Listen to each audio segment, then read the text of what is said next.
প্রেমিক কুলের শিরোমণি, উহারা যেই দিকে তাকায় সেই দিকে প্রেমের বসন্ত বাতাস বয়। কোন দিকে বেশি বয়? দক্ষিণে।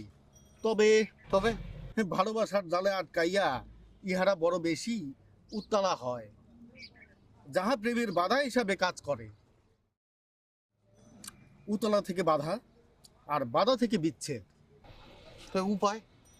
চন্দ্রকান্তমণি, ডান হস্তে পড়িলে বাধা দূর হয় আর প্রেম কাছে আসে। আসে তো। মুসলমানের এক কথা, বিপদে পয়সা ফেরত। তাইলে ভাই দেন দেন, বিসমিল্লাহ করি।